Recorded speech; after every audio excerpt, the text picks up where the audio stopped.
I'm good. I'm so excited for another episode of Milk, Eggs, and a Whole Lot of Tea. So we are back again, and today we have somebody super fun, super amazing.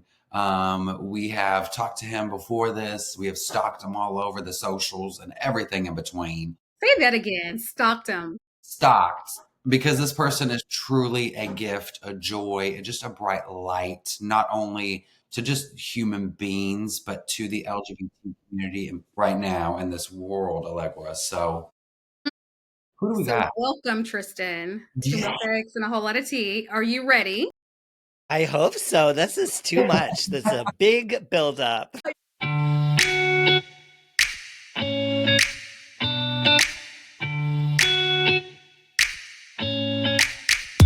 be fine. Okay. I'm so excited. All right.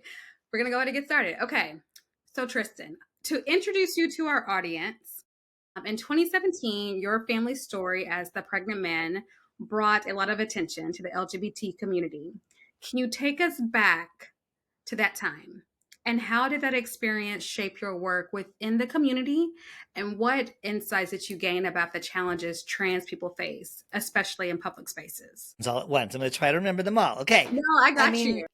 My partner and I, we adopted my partner's niece and nephew when they were 1 and 3. So we were already parents. We already knew how incredibly hard a job being a parent is and how much of your previously very fun and footloose and fancy-free life it takes out of it. And because I'm a glutton for punishment, I just I thought, that we still had more love to give. And adoption is obviously an incredible way to build a family, and it's an incredibly hard way to build a family. Anyone who becomes a parent through adoption, in the vast majority of cases, you become a parent at the expense of somebody else not being a parent anymore. It's a traumatic thing. And so I knew that I wanted to grow our family, and I knew I couldn't do another adoption, although I have no regrets about the 2 teenage monsters I'm currently raising. Mm. And so I came to my partner and I said, what if we had a child ourselves? And as a transgender man, um, I am one of hundreds, maybe thousands all over the world who've considered having a child biologically. I'm definitely a pregnant man and not the pregnant man. I'm just one of many. And, eventually my partner agreed to do it. And so we started to go through the process to make sure that we were doing it safely. I stopped my hormones, etc. And one day, I saw a video clip of, I think it was probably Janet Mock, a Black trans woman being interviewed and being asked all these really invasive questions about her body.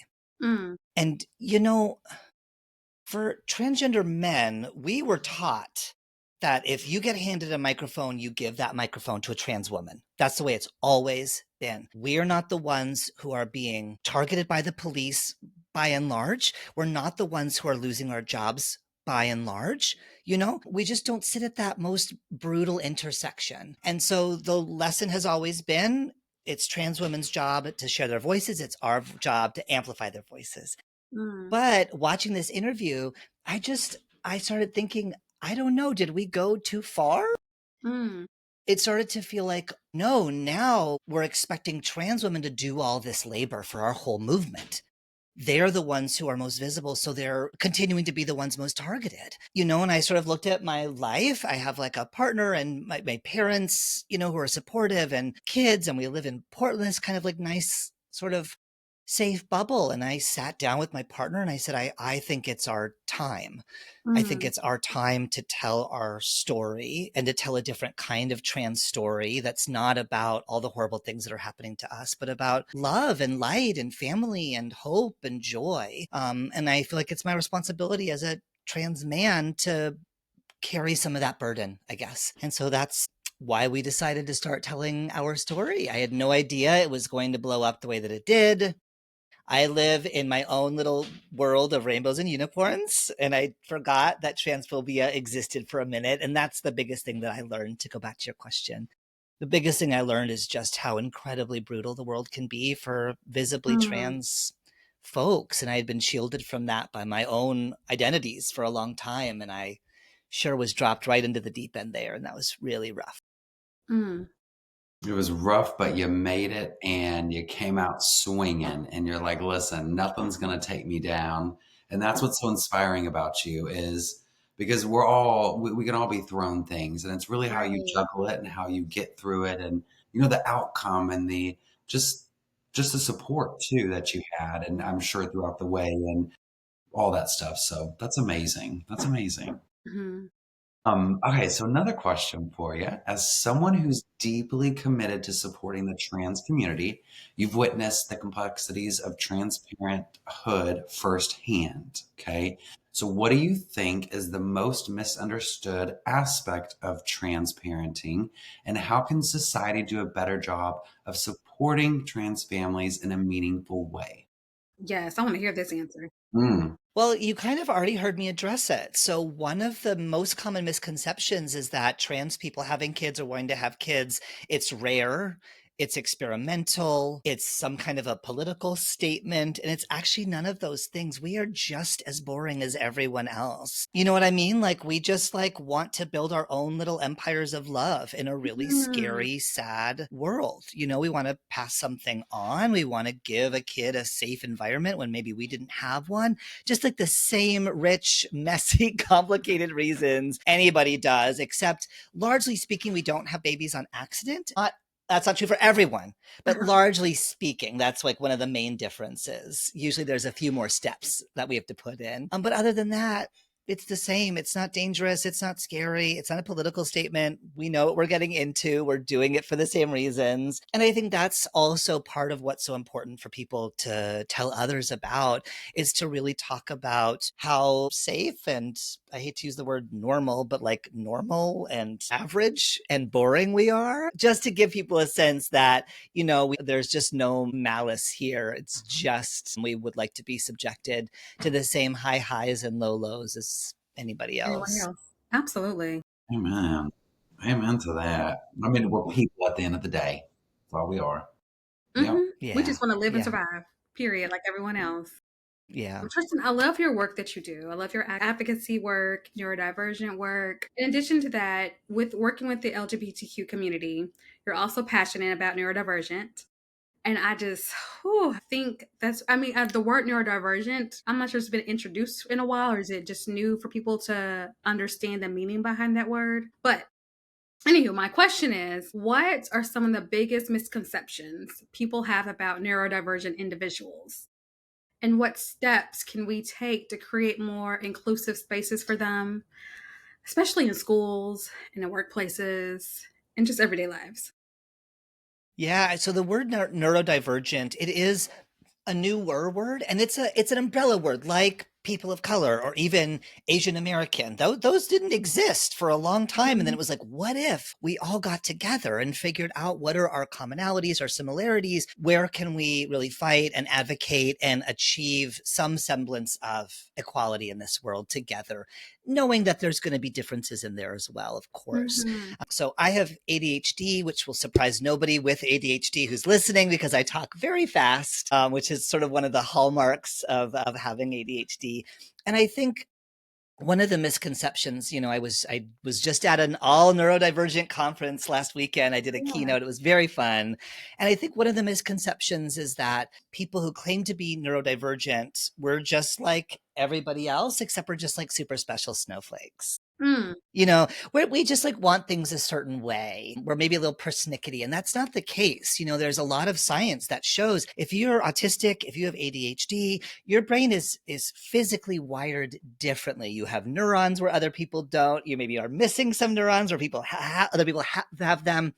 It is a very real difference that exists. And some people do think of, these different ways of showing up in the world as disabilities. And if that opens up doors, that's great because that means they might get accommodations in the workplace that they wouldn't get otherwise. But largely speaking, if they are treated as just another aspect of difference that we can bring into our schools, into our workplaces, if we're willing to meet in the middle, maybe a classroom can't be all stand up and walk around, but maybe in between lessons, there could be a stand up and walk around period. So like, how are we meeting in the middle to create something new that works for both the system and the individual in it? That's really where the like exciting advances that can happen from diversity can start to unveil themselves.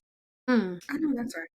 Yeah, for real, right? I like that. And so, kind of a two-part to that, or just kind of going on this neurodivergent and just really support and be an ally for just anyone who's, I don't want to use the word not normal. That word, I don't know. I hate the word normal because, like, what is normal? But, anyways, like, what are you, for our listeners out there and people who have never maybe met a trans individual or gay individual or someone who's just different from them? What are some ways you would, tell them and kind of guide them into being more inclusive and really understanding the differences that are, going on in people's lives?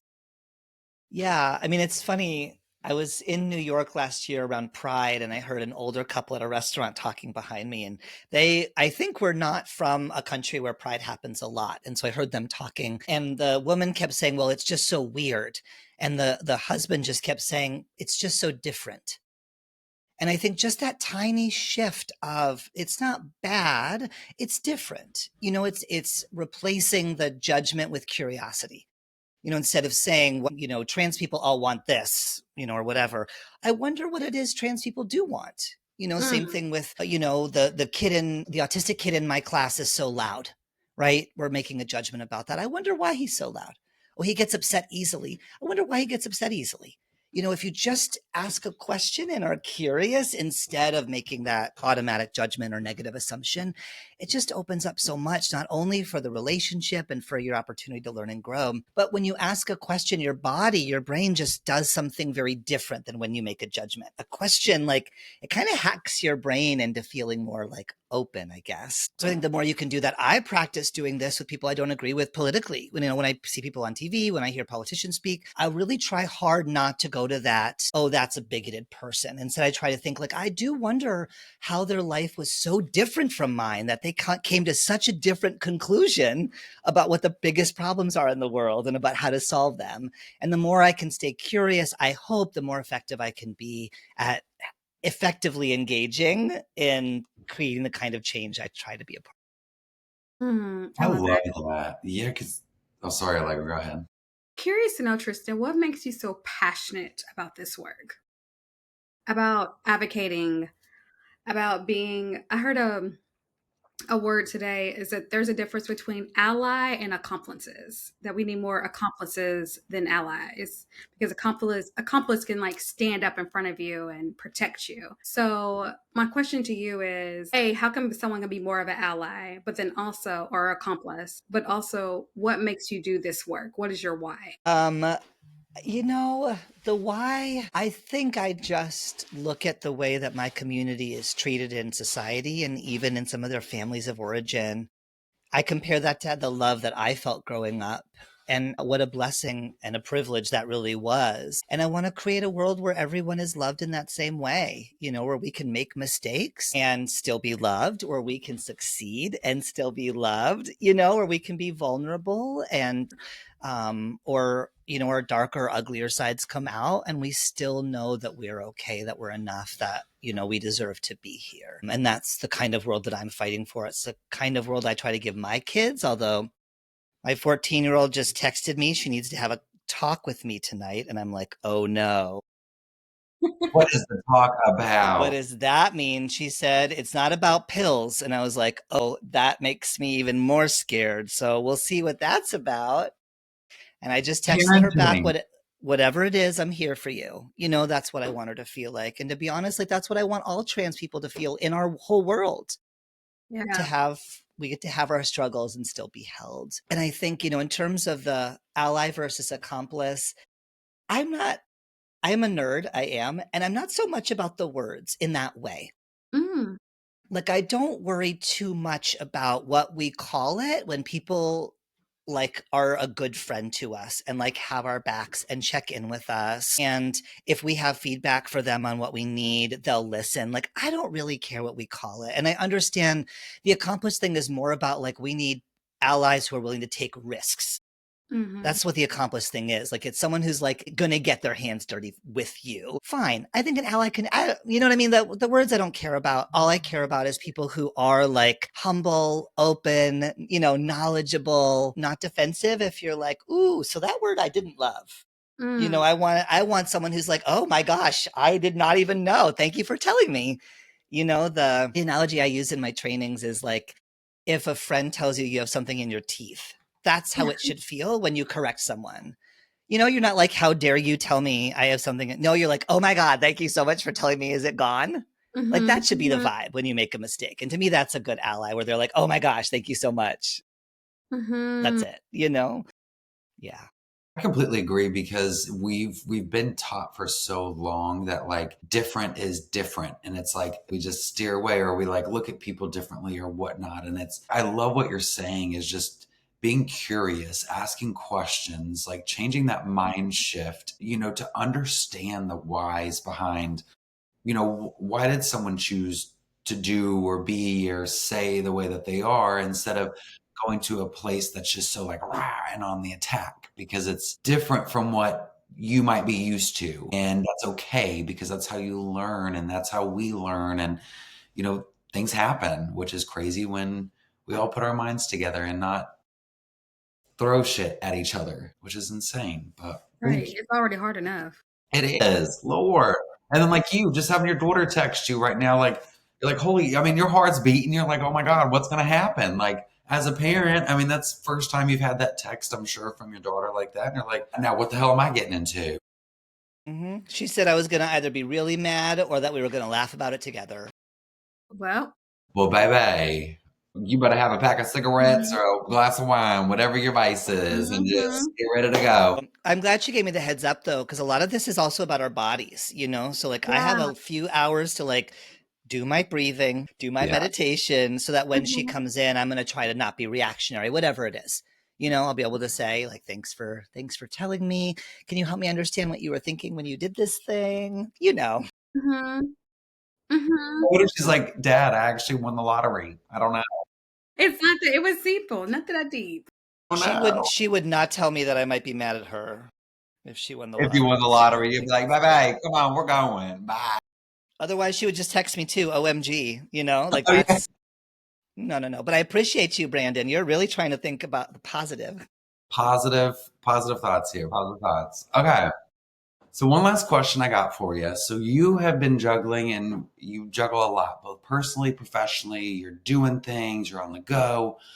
But we got to ask you, when you need to unwind and recharge, what is your guilty pleasure? And be honest with us. How do you relax and when it's time to take that break? Well, this is like a very stereotypically ADHD thing. In the ADHD community, we call this dopamining, which is like mining for dopamine. So we're looking for that small little positive hit of chemicals in our brain. And the way that I do that is I will frequently play a video game while watching a TV show. Okay. Because I have ADHD, I have a lot of tabs open in the browser that is my brain. And so I can sort of like do two things at the same time. And it's like very soothing for me to do that. And then the video game, I get those little dopamine hits, but I usually can't just focus on that one thing. And so those two things, I go into a nice cocoon. Sometimes 3 hours will go by and I'll be like, oh my God, it's midnight. But doesn't matter. I'm like nice and chill. So that's my guilty pleasure is a little cozy video game, either me or me with the kids and a show at the same time. Yeah. That's awesome. Once I missed a flight because I was doing that in an airport. So I can really go into a cocoon there. Yeah. Your anxiety would have been out the roof. You were just, oh, I know. You were just chilling. That's what you were doing. I don't have travel anxiety. I've traveled so much. I used to travel for work. And so I'm like, there's always another flight. You know what I mean? I don't stress about those things. I don't stress much in general. But that's another thing ADHD people are famous for.